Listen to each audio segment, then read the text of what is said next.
শারদীয়ার সকলকে অভিনন্দন এবং বিজয়ার আগামী শুভেচ্ছা জানিয়ে আজকে সিপিএম প্রসঙ্গে কয়েকটি কথা বলব। আপনারা জানেন 1965, 1966, 1967 সালের সিপিএমের যে কংগ্রেসের বিরুদ্ধে যে আন্দোলন, সেই আন্দোলনের কথা যারা জানেন তারা হয়তো বলতে পারবেন। সেদিন সিপিএমের স্লোগান ছিল কংগ্রেসের কালো হাত ভেঙে দাও, গুড়িয়ে দাও এবং অপদার্থ কংগ্রেসকে হটাও। কংগ্রেস মানুষের, গরিব মানুষের স্বাধীনতা, গরিব মানুষের ভোটের অধিকার কেড়ে নিয়েছে, তাদের গণতান্ত্রিক অধিকার নেই, বাক স্বাধীনতা নেই। অনেক বড় বড় ভাষণ দিয়ে সিপিএমরা সেই কংগ্রেসকে সেই দিন তারা কংগ্রেসের বিরুদ্ধে এই সমস্ত কথাবার্তা বলতেন। গরিব খেটে খাওয়া শ্রমজীবী মানুষদের সেদিন খপিয়ে তুলে হাজারে হাজারে সাধারণ গরিব মানুষকে সিপিএমের লাল ঝান্ডা ধরিয়ে কংগ্রেসের বিরুদ্ধে লড়াই নামিয়ে তাদেরকে খুন করার পরিস্থিতি তৈরি করে তাদেরকে দিয়ে খুন করিয়ে এইভাবে পশ্চিমবঙ্গে 1977 সালে সেদিন আন্দোলন করেছিল সিপিএমরা। সিদ্ধার্থ শঙ্কর রায় এবং কংগ্রেস সরকার সিপিএমের 1200 কর্মী খুন করে দিয়েছে। এই আন্দোলন সেদিনকে কিন্তু সিপিএম বন্ধুদের ছিল। আর সেই সিপিএমরা বলেছিল আমরা মার্ক্সবাদ, লেনিনবাদ, সর্বহারার মতবাদ, লাল ঝান্ডা ক্রাপকার, এই সমস্ত স্লোগান সেদিন দিয়েছিলেন। আর সিপিএমরা বরাবরই ভারতবর্ষের কোনো মনীষীর আদর্শ এরা গ্রহণ করে না বা তাদের আদর্শকে সমীহ করে না।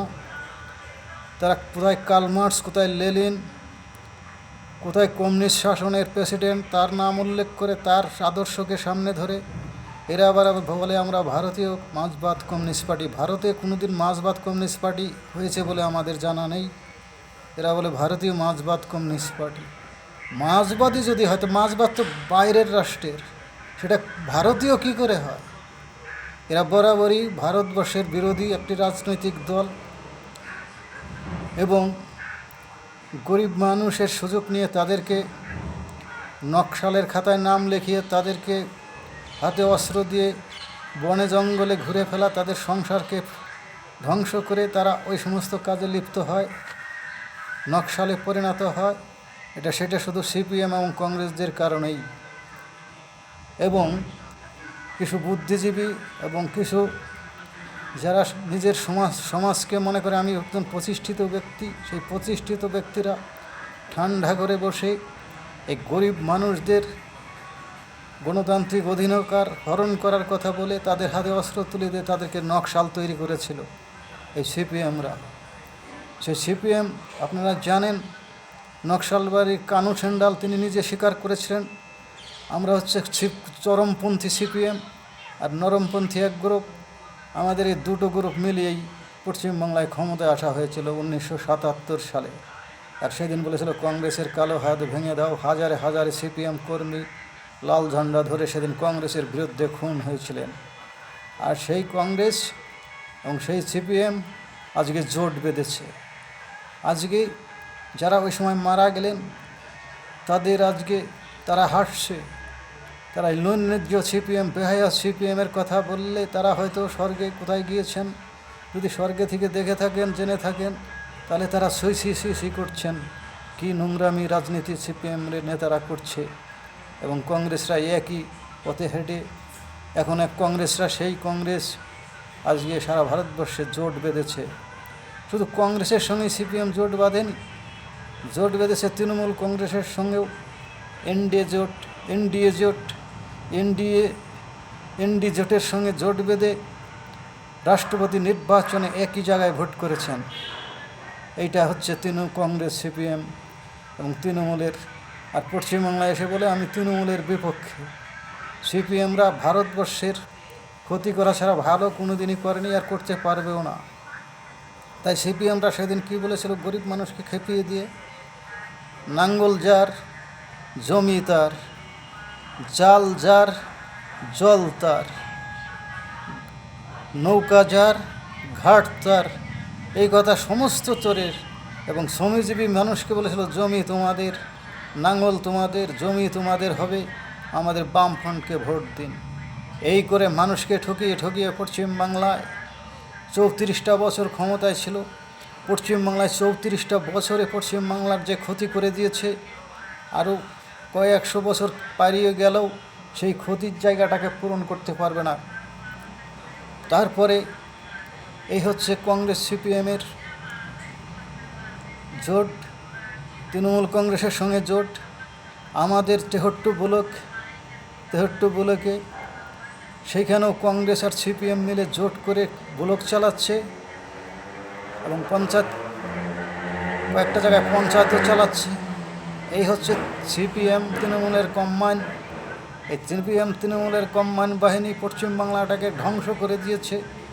পশ্চিমবাংলা অর্থনৈতিকভাবে একবারে পঙ্গু হয়ে গেছে। পশ্চিমবাংলায় কয়েক লক্ষ কোটি টাকা আজকে ঋণের বোঝা। পশ্চিমবাংলার মানুষ, সাধারণ মানুষের কোনো কাজ নেই। পশ্চিমবাংলার মানুষ ছুটে এসে বাইরের রাজ্যে কাজ করে।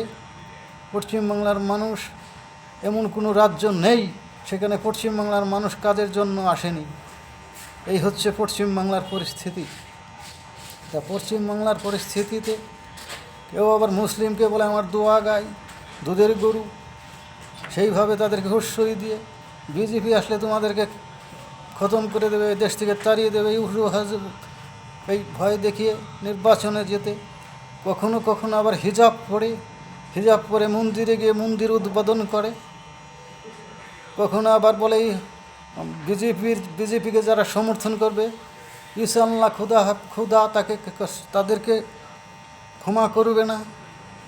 কখনো বলে ইনশাআল্লাহ খুদা হাফেজ, বক্তব্যের শেষে, বক্তব্যের শুরুতে মুসলিমদেরকে প্রভাবিত করার জন্য। আজকে পশ্চিমবাংলায় যে বিভিন্ন দুর্গাপূজা, কোনো জায়গায় বলছে মাইক বন্ধ করো, মাইক চলবে না। দুর্গাপূজার সময় মুসলিমদের এটাকে বন্ধ রাখতে হবে। পশ্চিমবাংলার শিক্ষা ব্যবস্থা পুরোপুরি ধ্বংস হয়ে গেছে। প্রাইমারি এডুকেশন স্কুল পুরো বন্ধ হয়ে গেছে, সেখানে কোনো শিক্ষার ব্যবস্থা নেই। তাই সিপিএমরা দেখছি রাস্তায় নেমে কয়েকজন লোক নিয়ে বড় বড় কথা বলছে। এরা দেশদ্রোহী সিপিএম।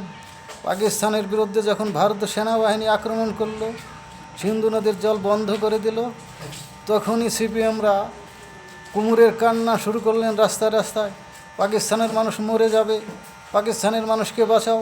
ভারত সরকারের বিরুদ্ধে রাস্তায় নেমে মিছিল বের করেছে। এবং এরা যখন ভারতবর্ষের পহেলগাঁয় যখন হিন্দুদের নাম জিজ্ঞাসা করে খুন করা হলো, সিপিএমরা কিন্তু সেই দিন কোনো রাস্তায় মিছিল করেনি। সিপিএমরা বাংলাদেশে হিন্দুদের উপরে যে নির্যাতন হলো এবং গণবিক্ষোভে সরকারের পতন হওয়ার পরে হিন্দুদের মন্দির, হিন্দুদের উপর আক্রমণ, হিন্দুদেরকে খুন করা, হিন্দুদের মেয়েদের ধর্ষণ করা, এইগুলো কিন্তু সিপিএমরা চোখে দেখে না, তৃণমূল কংগ্রেসও দেখে না। একমাত্র ভারতীয় জনতা পার্টি আপনাদের সহযোগিতা করতে পারে। এবং দেখেছেন ওয়াকফ সম্পত্তি নিয়ে ওয়াকফ আইন পাশ হওয়ার ফলে তারপরে যে ঘটনাগুলো ঘটলো, সেইখানে ওয়াকফ বিল নিয়ে পাশ করা নিয়ে সেখানে কলকাতাতে, পশ্চিমবাংলার বিভিন্ন জেলাতে, শামশেরগঞ্জ, বিভিন্ন জায়গায় হিন্দুদের বাড়িঘর জ্বালিয়ে দিয়ে হিন্দুদেরকে মার্ডার করে মমতা ব্যানার্জি তাদের জন্য পুনর্বাসনের ব্যবস্থা করতে পারেনি। মমতা ব্যানার্জি তাদের নিরাপত্তা দিতে পারেনি। মমতা ব্যানার্জি তাদের পুনর্বাসন দিতে পারেনি।